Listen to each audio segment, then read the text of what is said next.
ठीक है, पोषण चैप्टर आप लोगों को पढ़ा दिए थे। ऐसे आप लोगों को हम बताए थे कि जैव प्रक्रम का 4 हिस्सा टोटल, कितना हिस्सा? 4। पहला क्या था? पोषण था। दूसरा आपका क्या मिलेगा? श्वसन, जो कि आज के क्लास में हम लोग स्टार्ट कर रहे हैं, श्वसन। तीसरा आपको मिलेगा परिवहन। चौथा मिलेगा उत्सर्जन।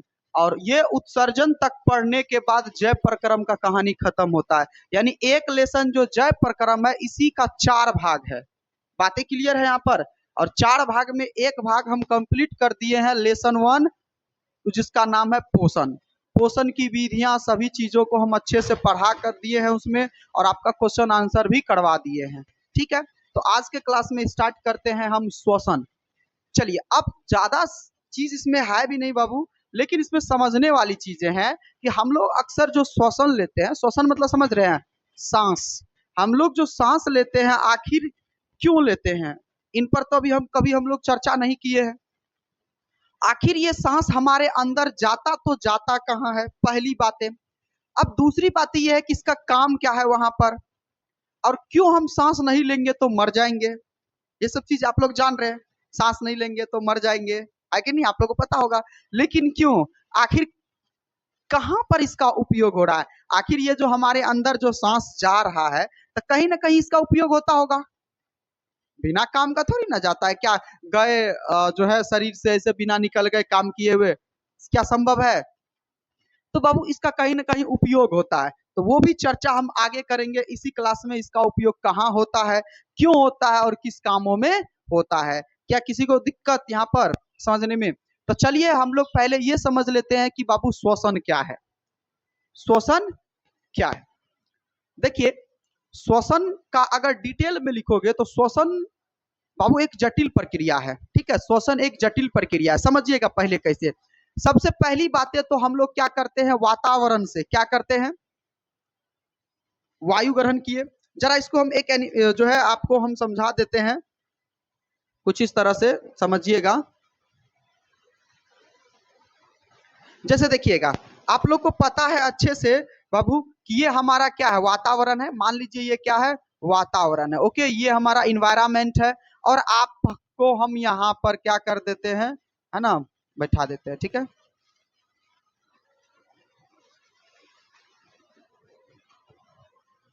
ठीक है,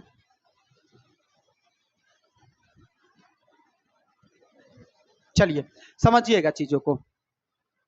ये आप है यहाँ पर, और एक बात बताइए, आपको अच्छे से पता है कि सर ये क्या करेगा, ये वातावरण से क्या करेगा, ये वातावरण से क्या लेगा, हवा लेगा। ये वातावरण से क्या लेगा, हवा लेगा। और आपको पता है हवा में ऑक्सीजन ही ग्रहण करते हैं हम लोग, क्या लेते हैं सांस के रूप में, ऑक्सीजन ग्रहण करते हैं। और ये ऑक्सीजन ग्रहण करेगा, तो ऑक्सीजन ग्रहण करने के साथ इसका ऑक्सीजन कहाँ चला जाएगा बाबू, इसके अंदर फेफड़ा में। कहाँ चला जाएगा बाबू, फेफड़ा में। कहाँ चला जाता है, फेफड़ा में। फेफड़ा में क्या रहता है, ब्लड रहता है, जो कि आगे पढ़ाएंगे आप लोगों को डिटेल। अभी सिर्फ हम श्वसन की परिभाषा को समझने का कोशिश कर रहे हैं। फेफड़ा में जाने के बाद ये फेफड़ा में जो ब्लड मौजूद होता है, ये ब्लड पूरे शरीर में ऑक्सीजन को क्या कर देता है, बांट देता है ले जा करके। अब पूरे शरीर में कहां पर, तो आप लोग 9th क्लास में पढ़े हैं कि हमारा जो शरीर है वो किससे मिलकर के बना है, कोशिका से बना है। राइट, किससे मिलकर के बना है, कोशिका से। और उस कोशिका में आप लोग एक चीज पढ़े होंगे, अगर याद होगा तो हम आपको एक बार याद दिला देते हैं बाबू, कि वो कोशिका में आप लोग एक पढ़े होंगे, माइटोकॉन्ड्रिया नामक कुछ होता है कि ये नहीं है? माइटोकॉन्ड्रिया पढ़े थे। माइटोकॉन्ड्रिया जिसे हम लोग ऊर्जा गृह भी कहते हैं, या फिर पावर हाउस भी कहते हैं, यही माइटोकॉन्ड्रिया में क्या बनता है बाबू, भोजन का निर्माण होता है। इस माइटोकॉन्ड्रिया में क्या चीज का निर्माण होता है, भोजन का निर्माण होता है। इसी माइटोकॉन्ड्रिया में भोजन का निर्माण करने हेतु एक क्रेब्स चक्र चलता है। कौन सा चक्र चलता है बाबू, क्रेब्स चक्र। याद है कि नहीं है, किसको किसको याद है, भूल गए हैं? क्रेब्स चक्र चलता है इस माइटोकॉन्ड्रिया में। क्या चलता है, क्रेब्स चक्र चलता है। और उस चक्र को चलाने के लिए, घुमाने के लिए किसका जरूरी होता है, ई भाई साहब का। सारा का सारा खेला यहां हो रहा है।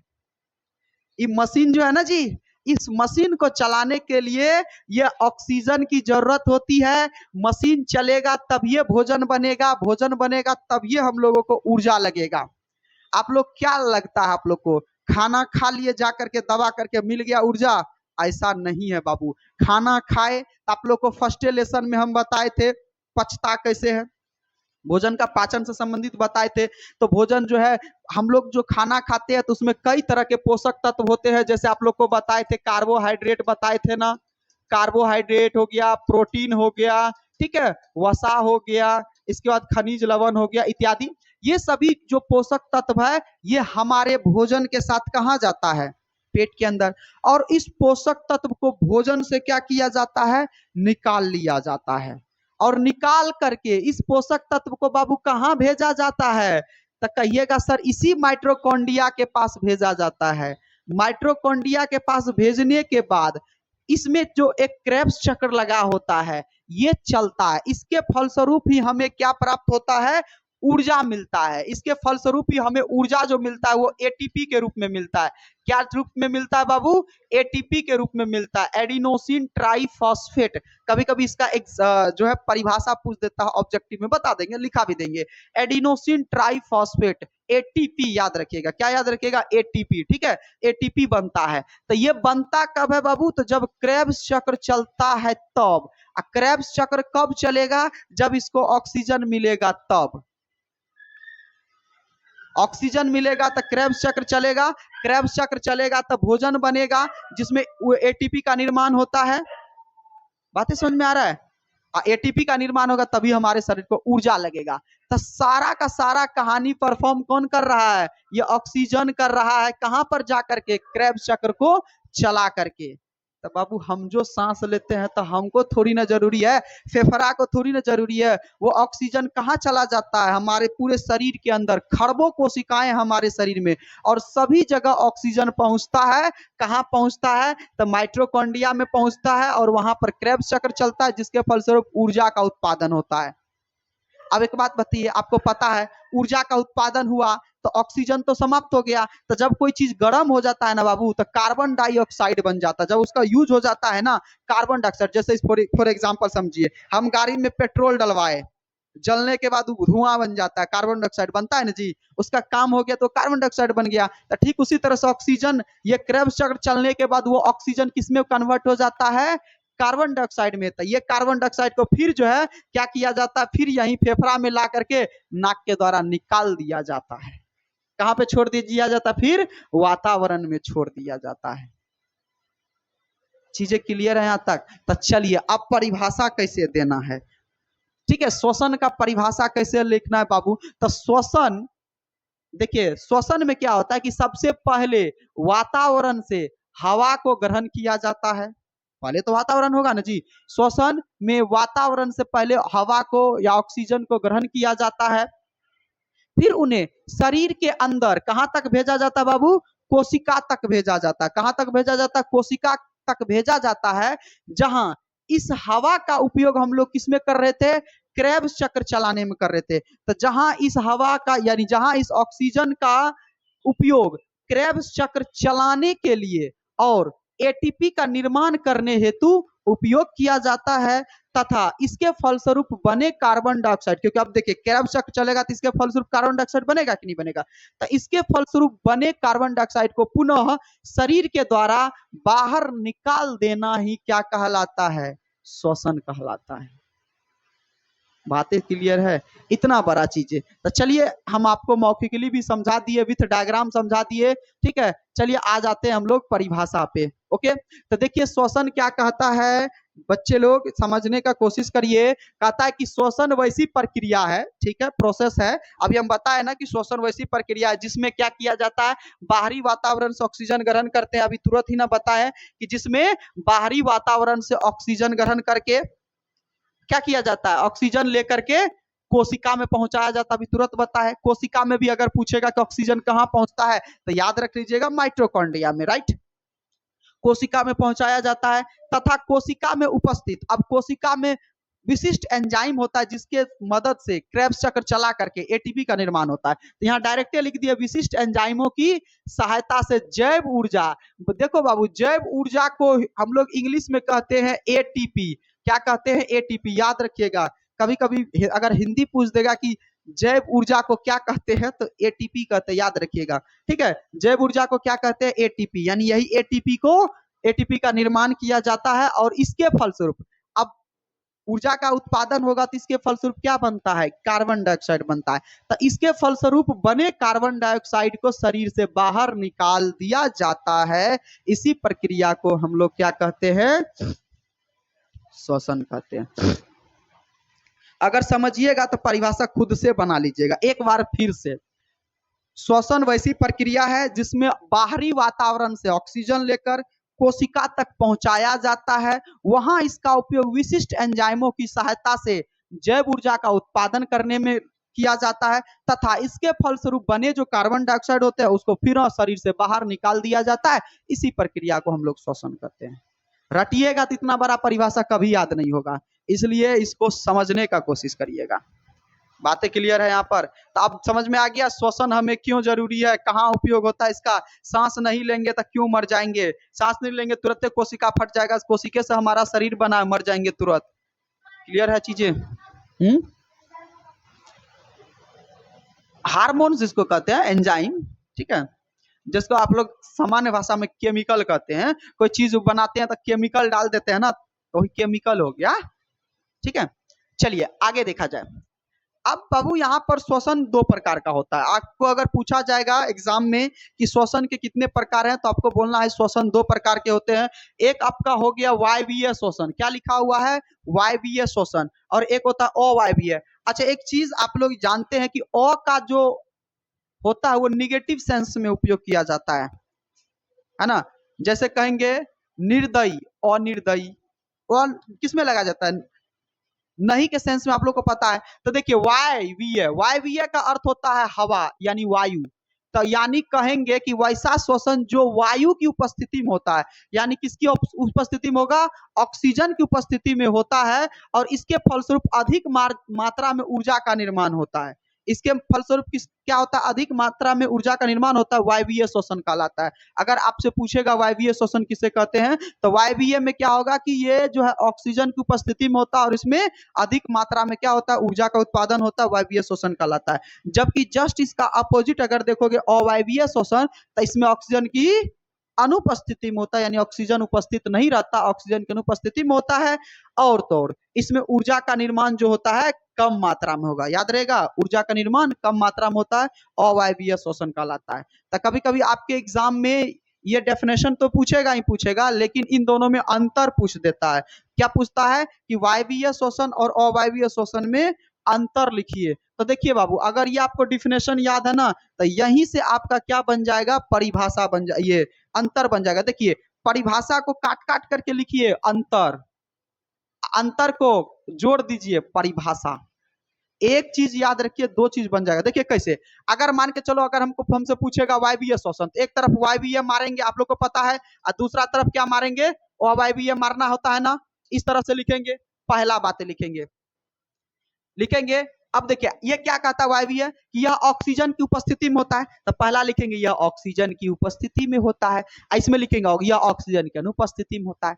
देखिए यहां से यहां तक काट दिए, एक लाइन, एक हेडिंग बन गया। दूसरा, अब कहेंगे सर इसमें अधिक मात्रा में ऊर्जा का निर्माण होता है, लिखेंगे इसमें अधिक मात्रा में ऊर्जा का निर्माण होता है, तो इसमें कम मात्रा में ऊर्जा का निर्माण होता है। दो अंतर मिला, देखिए परिभाषा से दो अंतर मिला। तीसरा, अब लिखेंगे इसे ऑक्सी शोषण भी कहते हैं, इसे ऑक्सी शोषण भी कहते हैं, इसे अनऑक्सी शोषण कहते हैं। तीन अंतर मिला। परिभाषा याद रखिएगा तो अंतर बनाया जा सकता है, अंतर याद है तो उसी को जोड़ दीजिए, परिभाषा बन जाएगा। बहुत आसान है, बस समझना है आप लोगों को। क्लियर है चीजें? तो चलिए इन दोनों में और अंतर देख लेते हैं, अच्छे से लिखा भी हुआ है, नहीं होता तो लिख देते। चलिए, तो वायवीय शोषण और अवायवीय शोषण में अंतर देख लेते हैं। राइट, ये आपका एग्जाम में पूछा जाएगा, ये बहुत VVI है। ठीक है, यहाँ पर आप लोगों को ध्यान रखना है। ओके, वायवीय शोषण और अवायवीय शोषण में अंतर। तो चलिए समझा जाए चीजों को। तो वायवीय शोषण और अवायवीय शोषण जो अभी हम तुरंत बताए हैं, देखिए वही है बाबू। यह जो है ऑक्सीजन की उपस्थिति में होता है, देखिए तो हम भी तो वहीं से ना काट के लिखे हैं। जो भी आपको बताएं तरीका, ट्रिक समझिए, याद रहना आसान है। अवायवीय, वायवीय सर, वायवीय तो ऑक्सीजन में होगा, तो ऑक्सीजन की उपस्थिति, अवायवीय सर ऑक्सीजन की अनुपस्थिति, ये ऑक्सीजन की अनुपस्थिति में होता है। बातें क्लियर है? चलिए अभी देखिए, इसमें ग्लूकोज का पूर्ण ऑक्सीकरण होता है। चूंकि देखिए ऑक्सीजन की उपस्थिति में होता है तो ग्लूकोज पूरा टूट जाता है, पूर्ण ऑक्सीकरण होता है। तो इसमें लिखिएगा आंशिक ऑक्सीकरण होता है। एक दो लाइन और नया नया ऐड हो गया। अब अगला बात, इसमें अधिक मात्रा में ऊर्जा का उत्पादन होता है, अभी तुरंत बताए थे। इसमें कम मात्रा में ऊर्जा का उत्पादन होता है, जस्ट इसका अपोजिट है। अब देखिए अधिक ऊर्जा का उत्पादन का मतलब होता है 38 एटीपी। देखिए यहाँ एटीपी लिखा हुआ है, हिंदी में ही लिखा हुआ, आप लोग बुझ जाइएगा। इसमें 38 एटीपी ऊर्जा उत्पादन होता है, तो जबकि इसमें 8 एटीपी, कितना एटीपी ऊर्जा उत्पादन होता है? 8 एटीपी। याद रखिएगा, पूछा जाता है यहाँ से ऑब्जेक्टिव कि वायवीय शोषण में कितने एटीपी ऊर्जा मुक्त होता है? 38 एटीपी। 38 एटीपी मिल करके एक ग्लूकोज बनता है, और अवायवीय शोषण में 8 एटीपी ऊर्जा ही क्या होता है? मुक्त होता है। क्या किसी को कोई दिक्कत? इसमें 8 एटीपी ऊर्जा मुक्त होता है। आगे देखा जाए, यह 2 चरणों में पूरा होता है, तो यानी वायवीय शोषण 12 होता है, तो ये एक चरण में पूरा नहीं होगा। ऐसे से याद रखिएगा ये वाला ट्रिक। चूंकि वायवीय शोषण में देखिए सबसे ज्यादा ऑक्सीजन की उपस्थिति में होता है, साथ ही साथ बाबू इसमें क्या होता है कि ऊर्जा का उत्पादन भी अधिक होगा। तो क्या ये एक के चरण में पूरा हो जाएगा? नहीं। तो इसे आप याद रख लीजिए कि नहीं, ये बड़ा है, इसका मतलब 2 चरण में पूरा होगा। पहला कोशिका द्रव और माइट्रोकॉन्ड्रिया, अभी तुरंत माइट्रोकॉन्ड्रिया का नाम लिए ही थे, तो माइट्रोकॉन्ड्रिया। जबकि बाबू ये एक के चरण में पूरा हो जाता है कोशिका द्रव में ही, चूंकि छोटा है, ऑक्सीजन की अनुपस्थिति में होता है, केवल कोशिका द्रव में ही पूरा हो जाता है। क्या किसी को कोई दिक्कत वायवीय और अवायवीय शोषण में? तो बेहतरीन तरीके से अंतर आप लोगों को हम बता दिए हैं। आप लोग आराम से टिक करते जाइएगा, समझते चले जाइएगा, याद भी हो जाएगा। क्या किसी को कोई दिक्कत? चलिए, नई दिक्कत है तो आगे बढ़ते हैं, क्लास को आगे लेते हैं। चलिए समझा जाए बाबू। अब हम समझते हैं टॉपिक पौधों में पोषण। तो ये जो अभी आप लोगों को पढ़ा है, ये तो श्वसन से रिलेटेड था। किससे रिलेटेड था?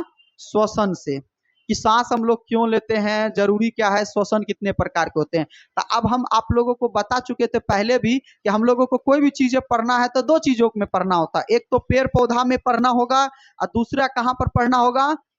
जंतुओं में। दूसरा कहां पर पढ़ना होगा? जंतुओं में। तो चलिए अब हम लोग समझते हैं पेड़ पौधों में श्वसन किस तरह से होता है। चीजें क्लियर है?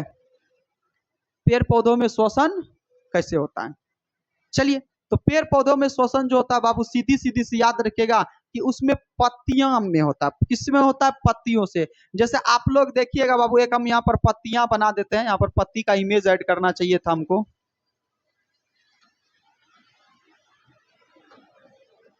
ऐसे ही समथिंग होता है। आप लोगों को ध्यान होगा, अगर पत्ती को ध्यान से देखे होंगे, ऐसे तो हमारे पास नेचुरल भी पत्ती है लेकिन दिखेगा नहीं, है ना। अगर पत्ती को ध्यान से देखिएगा तो उसमें बाबू जो है छोटे छोटे जो है ना, नहीं दिखेगा ऐसे आंख से तो नहीं दिखेगा, उसको जूम करना होता है, देखना होता है, ठीक है। तो इसमें क्या होता है बाबू, इसमें जो होता है क्या होता है, एक छोटा छोटा छिद्र होता है। छोटा छोटा क्या होता है? छिद्र होता है।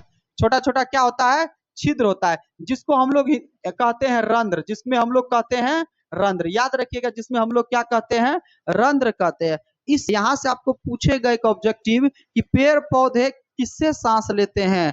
तो याद रखिएगा, अगर पत्तियां रहेगा तो ठीक है, नहीं तो पत्तियों में उपस्थित रंध्र के माध्यम से सांस लेते हैं, या ऑक्सीजन ग्रहण, ये कार्बन डाइऑक्साइड ग्रहण करते हैं, ऑक्सीजन को छोड़ते हैं। याद रहेगा, रंध्रों के द्वारा। किसके द्वारा? रंध्रों के द्वारा। कभी कभी इंग्लिश में रहेगा स्टोमाटा, इसको क्या कहते हैं? स्टोमाटा, ठीक है, स्टोमाटा, MATA, ऐसे रहेगा स्टोमाटा, ठीक है। तो स्टोमाटा के द्वारा, ठीक है, क्या किससे द्वारा? स्टोमाटा के द्वारा। याद रहेगा, स्टोमाटा के द्वारा क्या करते हैं? ये ऑक्सीजन ग्रहण करते हैं, और ये कार्बन डाइऑक्साइड ग्रहण करते हैं, ऑक्सीजन छोड़ते हैं। क्लियर है चीजें? तो चलिए पौधों में श्वसन को यहाँ पर देख लेते हैं। तो पौधों में जो श्वसन होता है वो विसरण विधि होता है, क्योंकि देखिए बाबू, पेड़ पौधों में श्वसन हमेशा याद रखिएगा विसरण विधि द्वारा ही होता है, ठीक है। किस विधि द्वारा होता है? विसरण विधि द्वारा वो ग्रहण करता है। तो ये यहाँ से आपका ये भी ऑब्जेक्टिव पूछा जा सकता है कि पेड़ पौधों में श्वसन किस विधि से होता है? विसरण विधि से होता है। पेड़ पौधों में श्वसन किस विधि से होता है?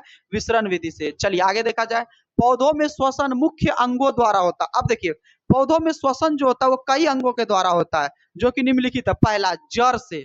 अब आपको पता है जड़ से भी वो सांस ले सकता है, क्योंकि आप लोग अच्छे से जानते हैं कि मिट्टी में भी ऑक्सीजन की मात्रा उपस्थित होती है और कार्बन डाइऑक्साइड की मात्रा उपस्थित होती है।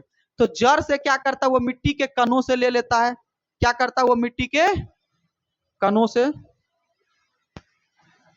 ठीक है, मिट्टी के कणों से प्राप्त कर लेता है। इसके बाद पत्तियां, पत्तियों में कहां से प्राप्त करता है बाबू, रंध्रों से। अभी तुरंत बताए हैं कि जो पत्तियां से जो सांस लेता है, और पत्तियों में क्या रहता है, रंध्र रहता है। अभी तुरंत बताए ना, रंध्र क्या रहता है, पत्तियों में रंध्र रहता है, वो रंध्र की सहायता से लेता है, ठीक है। इसके बाद टहनियों से भी ले लेता है। इसके बाद किससे ले लेता है, टहनियों से भी ले लेता है, ठीक है। टहनियां से भी जो वो सांस लेता है बाबू, तो याद रखिएगा, टहनियां से जो है वो वात रंध्र से सांस लेता है। किससे लेता है, वात रंध्र से। तो आपका यहाँ से ऑब्जेक्टिव पूछने का चांस बनता है, क्या बनता है समझिएगा, कि पत्तियों के किस अंगों से सांस लेता है। तो पत्तियां पूछेगा तो रंध्र, टहनी पूछेगा तो वात रंध्र, जड़ पूछेगा तो मिट्टी से। याद रहेगा, ये तीन जगहों से जो है पेड़ पौधे क्या करते हैं, सांस लेते हैं। लेकिन अगर विधि पूछेगा तो कौन सा विधि, विसरण विधि। कौन सा विधि, विसरण विधि से जो है ऑक्सीजन को ग्रहण करते हैं, ये कार्बन डाइऑक्साइड को ग्रहण करते हैं और ऑक्सीजन को छोड़ते हैं। क्लियर है, समझ में आ रहा है। तो पेड़ पौधे जो है सांस कहां से लेते हैं, तो पत्तियां से ले सकते हैं, तो पत्तियों के रंध्रों द्वारा। अगर टहनियां की बात करेंगे तो टहनी से वात रंध्रों द्वारा सांस ले सकते हैं। अगर जड़ की बात करेंगे तो बाबू जड़ से कहां से सांस ले सकते हैं, मिट्टी से सांस ले सकते हैं। तो ये तीन जगहों से आपका जो है पेड़ पौधे क्या करते हैं, सांस लेते हैं। क्लियर है चीजें यहाँ पर। चलिए आगे देखा जाए, पौधों में श्वसन, जंतुओं में श्वसन से कैसे भिन्न है, ये कभी कभी यहाँ से ऑब्जेक्टिव या फिर सब्जेक्टिव पूछ देगा। एक बात बताइए, पेड़ पौधे भी सांस लेते हैं, मान लिए जंतु भी सांस लिए, ठीक है, लेकिन कुछ ना कुछ तो अंतर होगा ना, अलग होगा ना, भिन्न होगा ना। तो किस आधार पे हम कह सकते हैं, समझिएगा। तो पौधे और जंतुओं में जो श्वसन है वो निम्नलिखित तरीकों से भिन्न है। पहला, पौधों में जो श्वसन होता है, मिश्रण नहीं होगा बाबू, विसरण होना चाहिए। यहाँ पर क्या होना चाहिए, विसरण। यहाँ पर टाइपिंग मिसिंग है। पौधों में जो श्वसन होता है, अभी तुरंत पढ़ाए थे, पौधों में जो श्वसन होता है किस विधि से होता है, विसरण विधि से होता है, ठीक है। जबकि जंतुओं में जो है विसरण विधि से, यहाँ मिश्रण के जगह विसरण, जहां जहां मिश्रण लिखा वहां विसरण करिएगा। तब जबकि जंतुओं में जो होता है विसरण विधि से श्वसन नहीं होता है। क्यों, क्योंकि श्वसन के लिए हमारे शरीर में एक विशेष अंग लगा होता है, फेफड़ा। बातें क्लियर है। तो श्वसन जो है पेड़ पौधों में विसरण विधि से होता है, जबकि जंतुओं में श्वसन विसरण विधि से नहीं होता है। चीजें क्लियर है यहाँ तक। आगे देखा जाए, पौधों में श्वसन के कई अंगों के माध्यम से हो जाता है। पौधों में जो श्वसन होता है वो कई अंगों के माध्यम से होता है। जैसे देखिए, जड़, पत्तियां, टहनियां, कहीं से भी सांस ले सकते हैं। लेकिन हम लोग क्या कहीं से सांस ले सकते हैं, कान से सांस लेते हैं, तब दिक्कत नहीं होता है कि नहीं। अगर कहीं से भी सांस लेने को होता तो कान से भी सांस ले सकते थे। तो पेड़ पौधे में तो कई जगहों से श्वसन हो सकता है, लेकिन जंतुओं में क्या कई जगह श्वसन हो सकता है, नहीं, ठीक है। जैसे उसका पेड़, पत्तियां इत्यादि एक विशेष प्रकार के तंत्र है। जैसे अभी बता दिए हैं कि पेड़ पत्तियां इत्यादि जो है वो सांस लेते हैं इन्हीं के माध्यम से, जबकि जंतुओं में कहीं से भी सांस नहीं ले सकते। इसके लिए एक विशेष अंग है, फेफड़ा। हम लोग सिर्फ फेफड़ा से ही श्वसन की क्रिया कर सकते हैं। तो आई होप कि ये सारा चीजें आप लोगों को समझ में आया होगा बाबू। श्वसन की क्रिया में तो ये प्रकार से श्वसन हो रहा था। तो पौधों में पत्तियों के द्वारा श्वसन होता था, जो कि पत्ती के रंध्रों से जो है विसरण विधि से श्वसन होता था, राइट। इसके बाद जड़ से भी श्वसन हो जाता था, तना से भी श्वसन हो जाता था। तो इन सब जगहों से हम लोग देखे कि पेड़ पौधों में श्वसन की क्रिया होता था। लेकिन हम लोग बाबू जब बहुकोशिकीय जीवों की बात करते हैं, जिसमें आपका जीव, मानव, ये सब आ जाता है, इनमें अलग अलग तरह के श्वसन के यंत्र होते हैं। जैसे देखिएगा, जैसे पानी में रहने वाले जीव जो होते हैं, जैसे मछली ले लो।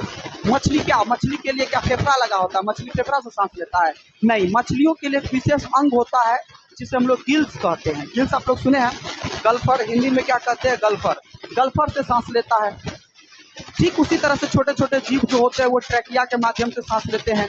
तो कुछ आज के क्लास में इन्हीं श्वसन अंगों के बारे में जानना है, और ये श्वसन अंग किस तरह से आप लोग जो देखोगे कि काम करता है, उनमें ये सब चीजों को समझना है। तो बातें समझ में आ रहा है। तो पेड़ पौधे तक के बारे में हम पढ़ा दिए हैं। आज के क्लास में हम लोग देखेंगे जंतुओं में श्वसन। किसमें श्वसन देखेंगे, जंतुओं में श्वसन देखेंगे, राइट। अब देखो बाबू, जंतुओं में श्वसन, इस जो ब्लैंक पेज है इसमें हम फिगर बनाएंगे फिर मानव फेफड़ा का। चले मानव फेफड़ा से पढ़ने से पहले कुछ चीजों को जान लेते हैं, ठीक है? अच्छा ठीक है। जंतुओं में श्वसन जो होगा बाबू, तो कोशिका के आधार पर हम लोग करते हैं, ठीक है? तो जंतुओं में जो है कोशिका के आधार पर जंतुओं को कितना भागों में बांटा गया है, तो आप लोग याद रखिएगा, जंतुओं को जो है 2 भागों में बांटा गया है। कितना भागों में बांटा गया है? 2 भागों में बांटा गया है। आप लोग ध्यान रखेंगे, एक तो होता है एक कोशिकीय जीव। कौन सा होता है? एक कोशिकीय जीव हो गया, ठीक है? एक कोशिकीय जीव, जैसे आप लोग को पता है एक कोशिकीय जीव में अमीबा, पैरामीशियम ये सब आता है, पता होगा एक कोशिकीय जीव के बारे में। इसके बाद दूसरा जो आता है बहुकोशिकीय जीव। दूसरा जो आता है वो कौन सा जीव आता है? बहुकोशिकीय जीव आता है, राइट? कौन सा जीव आता है? बहुकोशिकीय जीव। अब बहुकोशिकीय जीव में हम मानव, जीव जंतु जितने भी हैं वो सारे बहुकोशिकीय जीव हैं। तो अब जरा समझिएगा, बहुत इंपॉर्टेंट है, वीवीआई भी है, यहाँ सब्जेक्टिव पूछेगा कि एक कोशिकीय जीव में बाबू याद रखिएगा, एक कोशिकीय जीव में जो है श्वसन किस विधि से होता है? तो हमेशा याद रखिएगा विसरण विधि से होता है। एक कोशिकीय जीव में जो श्वसन होता है वो किस विधि से होता है? विसरण विधि से होता है, ठीक है? आदान प्रदान, जैसे पेड़ पौधों में विसरण विधि से हो जाता था ना श्वसन की क्रिया, तो उसी तरह से एक कोशिकीय जीवों में भी किस विधि से होता है श्वसन? विसरण विधि से। आपको पूछा जाएगा एग्जाम में कि किनमें श्वसन विसरण विधि से होता है। अगर पेड़ पौधा भी हो और एक कोशिकीय जीव जैसे अमीबा, पैरामीशियम ये सब भी होगा तो दोनों में मारिएगा, ठीक? याद रखिएगा, क्योंकि पेड़ पौधा में हम आपको बताए थे कि पेड़ पौधा में भी क्या होता है? जो श्वसन होता है, पेड़ पौधा में भी श्वसन होता है, किस विधि से होता है बाबू? विसरण विधि से ही होता है। और एक कोशिकीय जीव में भी किस विधि से श्वसन होगा? तो विसरण विधि से ही होगा। आप लोग इन चीजों को ध्यान रखिएगा, क्या याद रहेगा? लेकिन अगर कहीं कहीं सिर्फ जीव जंतु रहेगा और एक कोशिकीय जीव रहेगा तो उसमें क्या मारिएगा? विसरण विधि मारिएगा। क्लियर है यहाँ तक? चलिए, बहुकोशिकीय जीव। अब देखिए, बहुकोशिकीय जीवों को 2 भागों में बांट करके हम लोग पढ़ते हैं बाबू। बहुकोशिकीय जीवों को कितना भागों में बांट करके पढ़ते हैं? 2 भागों में। एक तो वैसे जीव जो सरल बहुकोशिकीय कहलाते हैं। कौन सा कहलाते हैं? सरल बहुकोशिकीय जीव।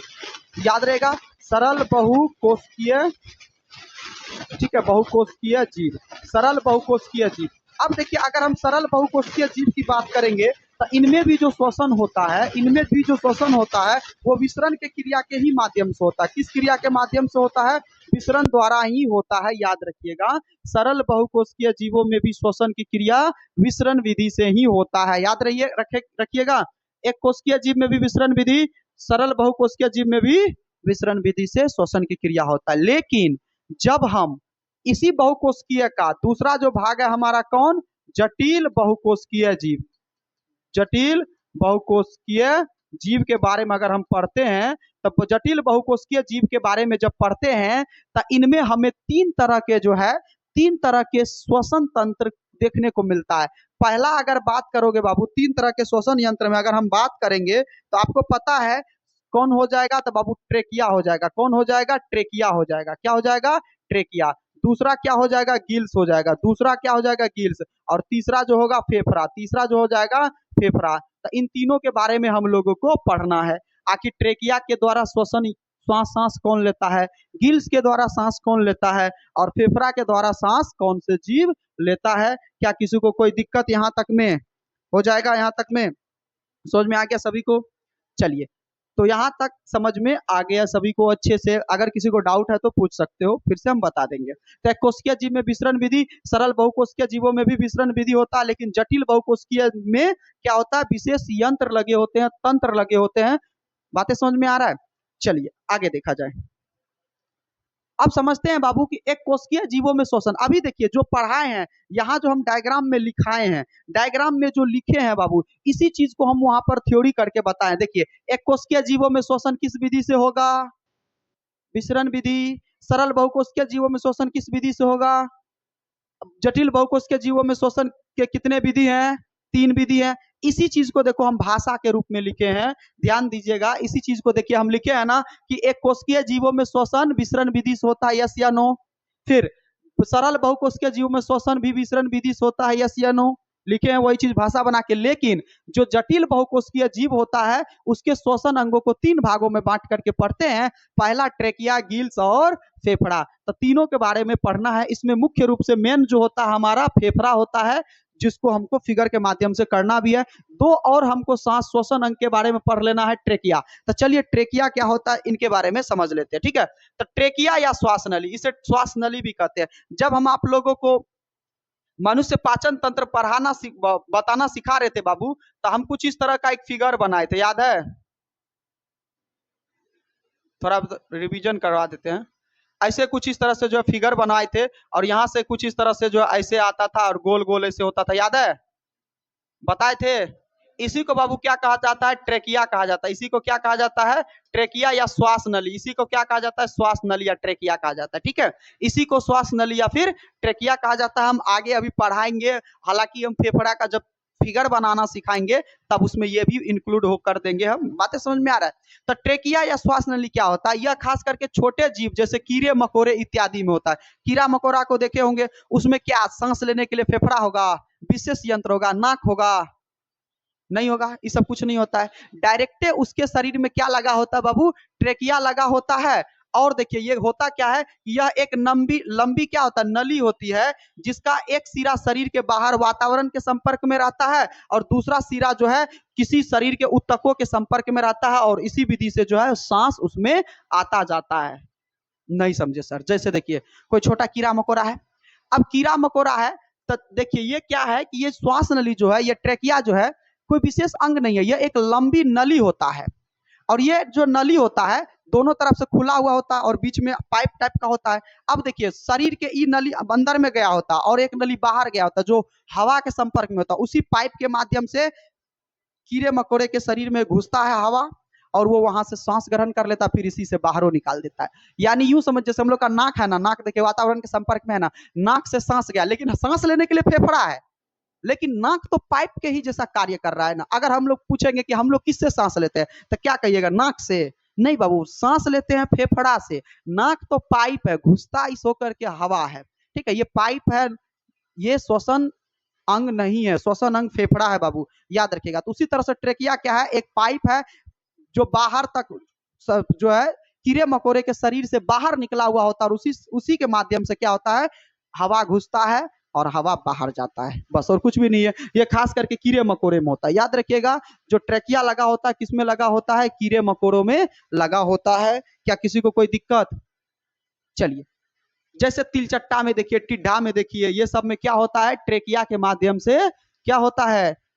सांस लिया जाता है। क्या किसी को कोई दिक्कत यहाँ तक में? श्वास नली या ट्रेकिया, ये याद रखिएगा, यह एक छोटी नली होती है। क्या होता है? जो किसी जीव के एक सिरा के बाहर होता है और एक सिरा अंदर होता है, और उसी के माध्यम से वो गैसों का आदान प्रदान या सांसों का आदान प्रदान करते हैं, ठीक है। चलिए आगे देखा जाए, गिल्स के बारे में पढ़ते हैं। किसके बारे में पढ़ते हैं? गिल्स। अब देखिए गिल्स उन जीवों में होता है जो जीव पानी में रहते हैं।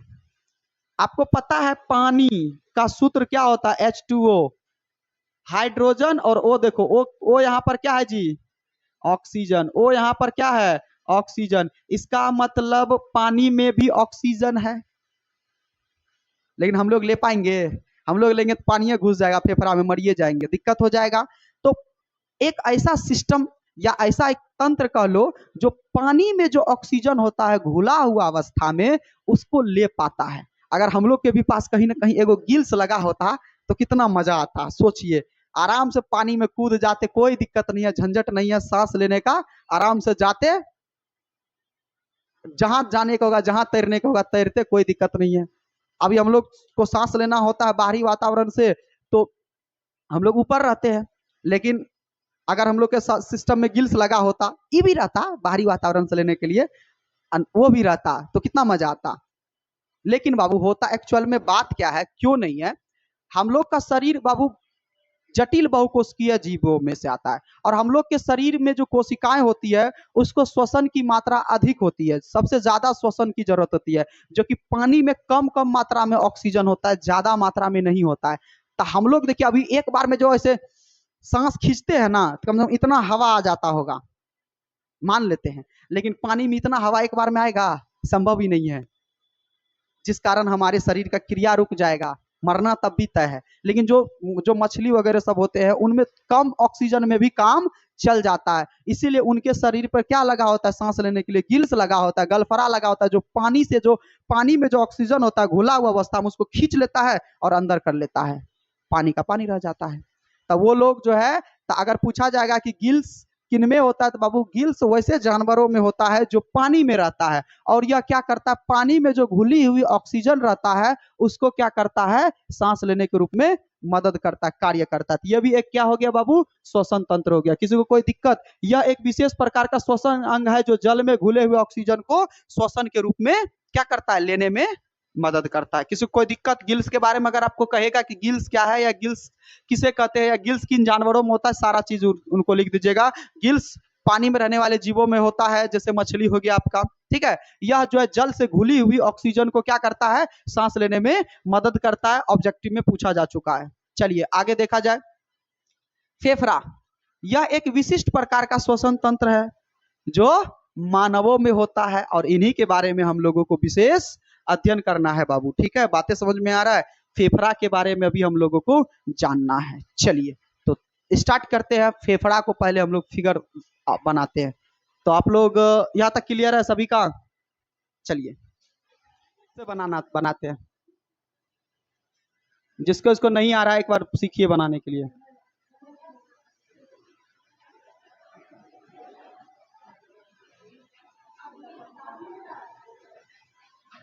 है तेरी,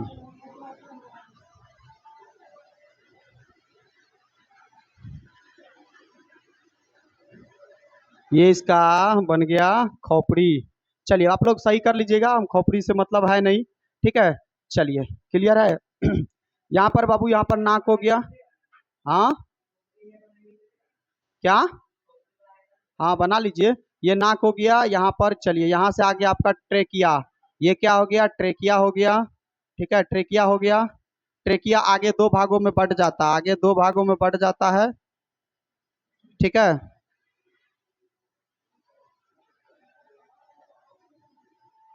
कितना आसान है फिगर ड्रॉप करना, है ना, वही तो।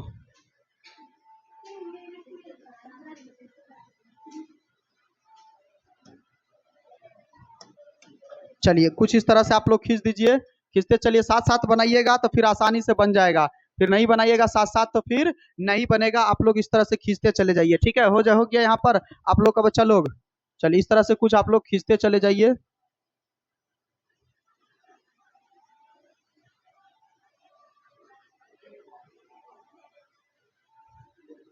चलिए इस तरह से बना लीजिएगा।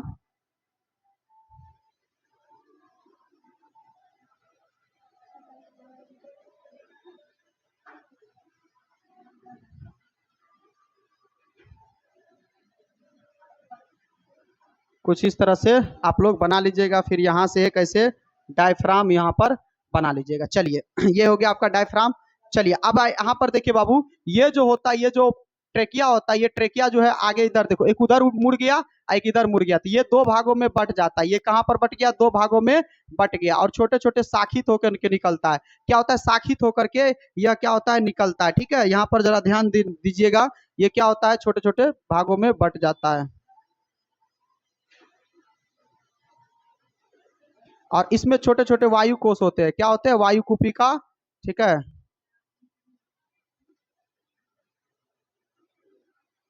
कुछ इस तरह से आप लोग बना दीजिएगा। चलिए अब इधर थोड़ा हम लोग क्या कर लेते हैं, पसली बना देते हैं।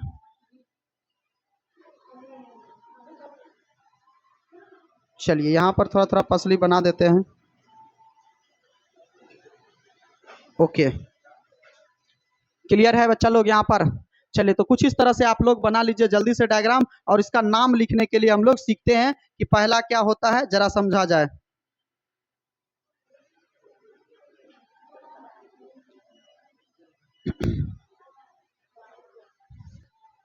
चलिए तो देखा जाए, समझा जाए, आप लोग फिगर बना लीजिएगा। पहले समझिए नाम कैसे लिखते हैं, कहां से कहां तक कौन सा यंत्र होता है। चलो समझा जाए बाबू, यहां से शुरू होता है, क्योंकि हवा पहले कहां एंटर करता है, ये नाक देख रहे हैं, नोस्ट्रिल में, ये नासा गुहा कहलाता है। ये क्या कहलाता है, नासा गुहा। देखते हैं ये गुहा के तरह है, यानी गुफा के तरह है। तो नासा गुफा नहीं कहते, इसको क्या कहते हैं? नासा गुहा कहते हैं। इसको क्या कहते हैं बाबू? ये नासा गुहा है। तो इसका नाम क्या हो गया? याद रखिएगा, नासा गुहा। इतना अच्छे से समझा समझा के बता देते हैं, याद ही रह जाएगा। तो यहाँ से ऑक्सीजन एंटर करता है नाक के गुफा से, तो नासा गुहा है। यहाँ पर देखिए, यहाँ पर एक और ग्रंथि होता है बाबू, ये यहाँ पर तो आगे पढ़ाएंगे, श्लेष्मक ग्रंथि होता है। लेकिन जब यहाँ पहुंचता ऑक्सीजन तो इसको कहते हैं नासा कपाट। तो नासा गुहा, यहाँ पर क्या होता है?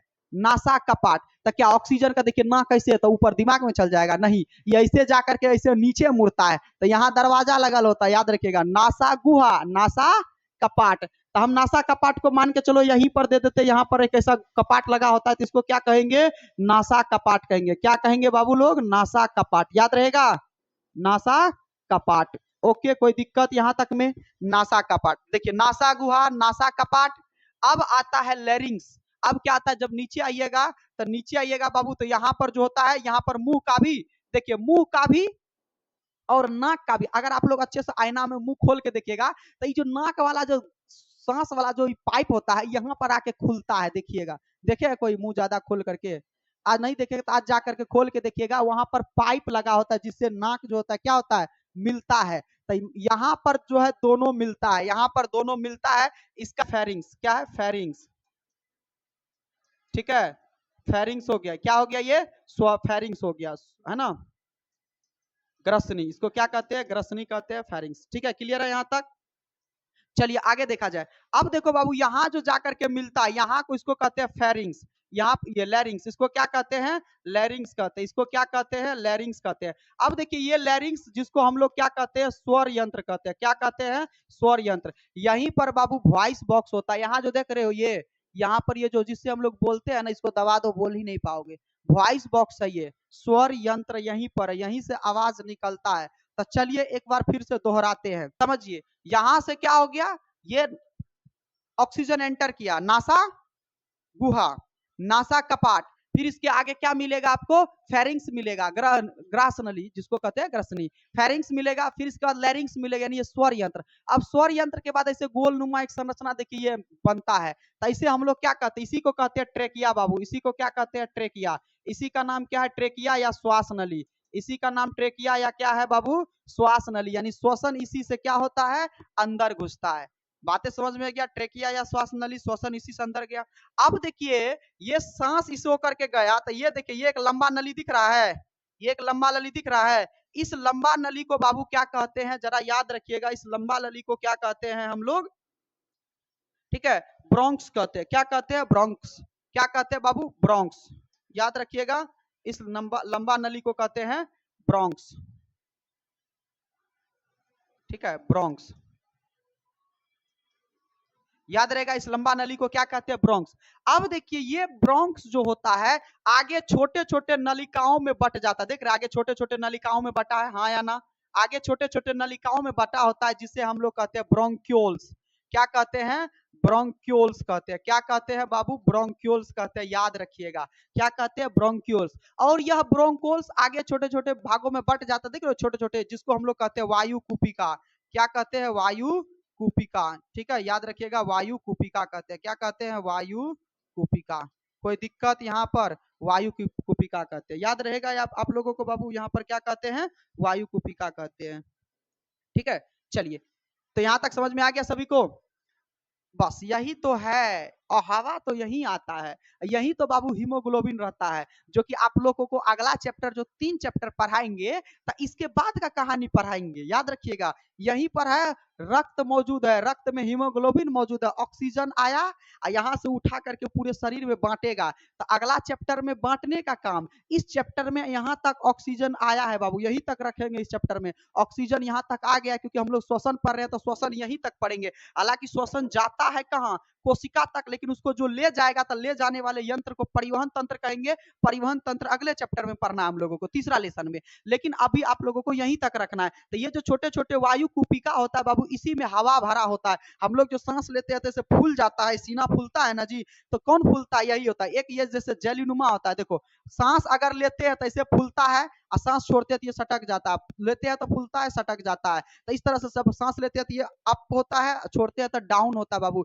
यही इसी वायु कुपिका में जाकर के क्या भर जाता है, ऑक्सीजन भर जाता है। इसे देखो, सांस लिए ये फूल गया, यानी ये वाला जो वायु कुपिका होता है, इसे सब देखो, इसमें असंख्य वायु कुपिका होता है बाबू। असंख्य का मतलब गिना नहीं जा सकता, करोड़ों वायु कुपिका होता है, और करोड़ों वायु कुपिका में थोड़ा थोड़ा थोड़ा थोड़ा ऑक्सीजन जाकर के भर जाता है, तो फूल जाता है। बातें समझ में आ रहा है? अगर आपसे पूछा जाए क्वेश्चन कि हवा कहां पर जाकर के जमा हो जाता है, तो याद रखिएगा वायु कुपिका में। यहीं से ऑक्सीजन को उठाता कौन है, तो हीमोग्लोबिन, वो अगला चैप्टर में पढ़ेंगे। तो चलिए एक बार फिर से हमारे साथ रिवीजन करिए। हवा जहां से घुसा, इसको क्या कहेंगे, नासा क्या कहेंगे, नासा गुहा।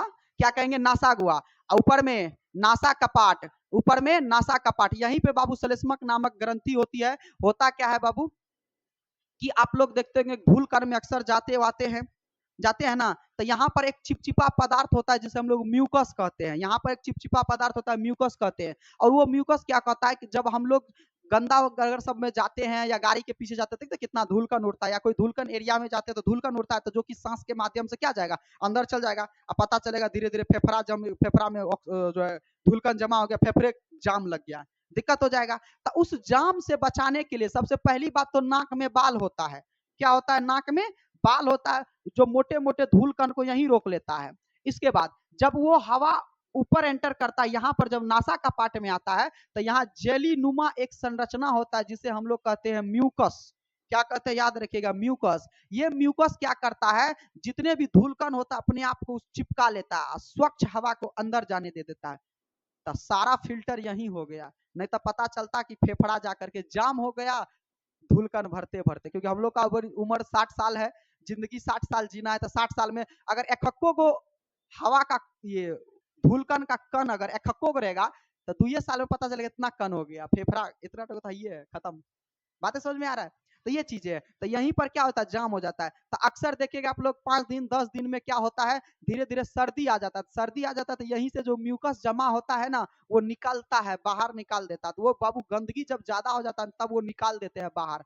लेकिन कभी कभी हम लोग ऐसे खोद के निकालते हैं, देखते हो खोद करके काला काला हो जाता है। तो काला काला क्या होता है, वो वही गंदगी जमल रहता है जिसको हम लोग खोद करके निकालते हैं। निकाले होंगे आप लोग बचपन में, या अभी भी निकालते होंगे। स्वाभाविक सी बात है, वो जम जाएगा तो निकालना पड़ेगा ही, नहीं तो हवा ही नहीं जाएगा अंदर में। तो फिर से वहां पर म्यूकस तैयार हो जाता है, फिर से वो वही काम करने लगता है। तो यहाँ पर बाबू फेरिंग्स के जगह पे क्या होता है, ये सॉरी नासा का पार्ट में क्या होता है, म्यूकस होता है, जो कि हवा के साथ आए हुए धूलकण को क्या करता है, अपने अंदर क्या कर लेता है, सोख लेता है, यानी चिपका लेता है, बाकी स्वच्छ हवा को अंदर जाने देता है। फिर हवा एंटर करता है बाबू कहां पर, फेरिंग्स में, यानी मुंह से भी सांस लेते हैं और इससे भी सांस लेते हैं, तो यहाँ इसको फेरिंग्स कहते हैं। फिर फेरिंग्स के अगला नली क्या होता है, लैरिंग्स, जो कि स्वर यंत्र होता है। और इसके अंदर जाते हुए बाबू ये ट्रेकिया में प्रवेश करता है, और ट्रेकिया आगे चल करके 2 भागों में विभक्त होता है, जिसे हम लोग क्या कहते हैं, ब्रोंक्स कहते हैं। ट्रेकिया याद रखिएगा, आपको जो ऑब्जेक्टिव में पूछेगा कि ट्रेकिया आगे चल करके 2 भागों में बट जाता है। तो देखो एक भाग इधर हो गया, एक भाग इधर हो गया ना बाबू, तो इसको हम लोग क्या कहते हैं, ब्रोंक्स कहते हैं। याद रखिएगा, ट्रेकिया आगे चल करके 2 भागों में बट जाता है जिसे ब्रोंक्स कहते हैं। अब ब्रोंक्स आगे कई भागों में बढ़ जाता है जिसे ब्रोंक्यूल्स कहते हैं। तो ब्रोंक्स आगे कई भागों में बटा, देखिए ये तो बाबू आपका क्या ब्रोंक्स, यही देखिए कई भागों में बटा कि नहीं बटा, बड़ा बड़ा भाग है, तो इसको कहते हैं ब्रोंक्यूल्स। अब ब्रोंक्यूल्स आगे जाकर के कई भागों में बट जाता है जिसे हम लोग कहते हैं वायु कुपिका। बातें क्लियर है? बस इतने ठो तो याद रखना आपको।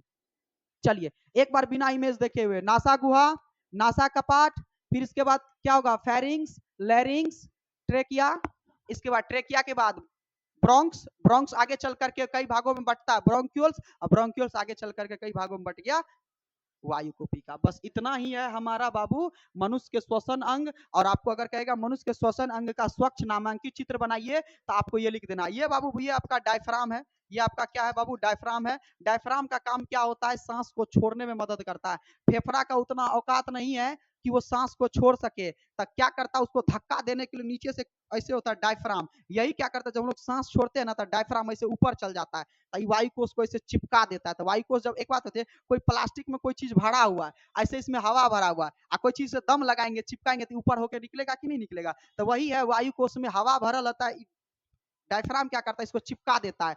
ऐसे करते ना, ऊपर उठता है, चिपक जाता है, और ये चिपकता है तो जितना भी हवा रहता है बाहर निकल जाता है। हालांकि फेफड़ा भी इसमें मदद करता है। तो बातें समझ में आ गया, इतनी सी है। आप लोगों को ये वाला डायग्राम याद रखना है, इसके जितने भी कार्य है बाबू याद रखना है। तो चलिए एक एक करके जो जो अभी चीज हम बताए हैं इसका कार्य लिख लेते हैं। तो आपको पूछेगा कि मनुष्य के श्वसन तंत्र बनाइए, और कभी कभी पूछेगा कार्य भी लिखिए। तो कार्य लिखना है, तो नासा गुहा का कौन काम होता है, नासा कपाट का कौन काम होता है, ये ब्रोंक्स का कौन काम होता है, ब्रोक्यूल्स का कौन काम होता है, वायु कुपिका का कौन काम होता है, डायफ्राम का कौन काम होता है, सारा काम लिखना पड़ेगा आपको। तो चलिए एक एक करके हम लोग देखते हैं। चलिए पहले हम लोग क्या पढ़े थे बाबू, नासा गुहा। देखिए पढ़े थे कि नहीं पढ़े थे।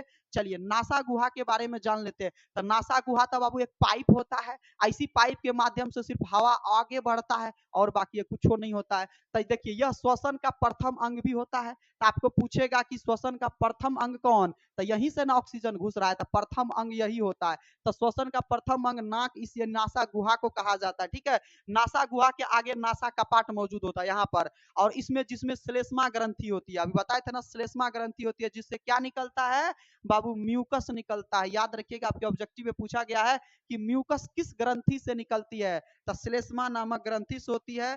श्लेष्मा नामक ग्रंथि कहाँ होता है, तो नासा कपाट पे मौजूद होता है, याद रहेगा। और अभी तो बता ही दिए थे नासा कपाट और म्यूकस के बारे में, इसका काम क्या होता है। चलिए आगे देखा जाए। अब कहता है कि म्यूकस चिपचिपा और गीला होता है, जो ऑक्सीजन के साथ आए धूलकण को क्या करता है, आगे जाने से रोक लेता है। और वही बाबू सूख जाता है तो हम लोग खोद खोद के निकाल देते हैं। बातें समझ में आ रहा है यहाँ तक, म्यूकस तक क्लियर है। चलिए आगे देखा जाए। अब ट्रेकिया के बारे में समझते हैं। लैरिंग्स फेरिंग्स को आप लोग देख लीजिएगा। ट्रेकिया के बारे में समझते हैं। तो ट्रेकिया जो है यह वलयाकार उपस्थित होते हैं। वलयाकार का मतलब होता है गोल, जो गोल होता है ना उसको वलय कहते हैं। तो देखिए तो यह वलयाकार था ना बाबू। ट्रेकिया क्या होता है, वलयाकार हड्डियों का यानी उपास्थियों का बना होता है। क्या होता है, उपास्थियों का बना होता है, जो थोड़ा बहुत लचीला भी होता है ना। यह वलयाकार उपास्थियों का बना होता है। यह आगे चल करके किसमें विभक्त हो जाता है, ब्रोंक्स में। अभी बताए थे ना कि ये जो ट्रेकिया होता है आगे चल करके दो भागों में बढ़ जाता है, जिसे हम लोग क्या कहते हैं, ब्रोंक्स कहते हैं। यहाँ तक क्लियर है। फिर ब्रोंक्स जो होता है बाबू, ब्रोंक्स आगे चल करके ब्रोंक्यूल्स में बढ़ जाता है, और ब्रोंक्यूल्स आगे चल करके वायु कुपिका में बढ़ जाता है, वो आप लोग लिख लीजिएगा। चलिए यह मानव का सबसे महत्वपूर्ण श्वसन अंग है। फेफड़ा के ही बारे में तो हम लोग पढ़े हैं। इसमें असंख्य वायु कुपिकाएं होती है, जिसको हम लोग एल्वेली कहते हैं। जो भी हम लोग वायु कुपिका के बारे में पढ़े थे ना, छोटे छोटे छोटे छोटे जो असंख्य वायु कुपिका होती है, उसी में हवा जा करके क्या हो जाता है, स्टोर हो जाता है। मानव फेफड़ा में वायु कुपिका जो होती है वो असंख्य होती है, जिसे गिना नहीं जा सकता है, और जिसमें वायु प्रवेश करता है। जिसमें क्या करता है बाबू, वायु प्रवेश करता है। चलिए डायफ्राम के बारे में थोड़ा जान लेते हैं। यह सांस छोड़ने में मदद करता है, अभी तुरंत बताए हैं। डायफ्राम क्या करता है, सांस छोड़ने में मदद करता है। क्लियर है यहाँ तक। तो मनुष्य के श्वसन अंग के बारे में एक बार हम फिर से रिकॉल कर लेते हैं। नाम लिख देते हैं बाबू, मनुष्य के श्वसन अंग कौन सा है। तो अगर आप कहिएगा तो बाबू कहिएगा सर नासा गुहा हम लोग देखे थे। नासा गुहा के बाद कौन सा अंग था, नासा कपाट था, हाँ या ना। नासा कपाट के बाद आगे लेरिंग्स फेरिंग्स वो भी था, तो वो भी आप लोग लिख सकते हैं, या फिर नहीं भी लिख सकते, लिख ही लीजिए। तो फेरिंग्स लिख लीजिए पहले, है ना, फेरिंग्स, इसके बाद लेरिंग्स। ठीक है, बातें समझ में आ रहा है, लेरिंग्स। इसके बाद अगला कौन था बाबू, तो अगला था ट्रेकिया। अगला कौन था, ट्रेकिया। अगला ट्रेकिया था। ट्रेकिया आगे चल करके दो भागों में बट रहा था, उसका नाम क्या था, ब्रोंक्स।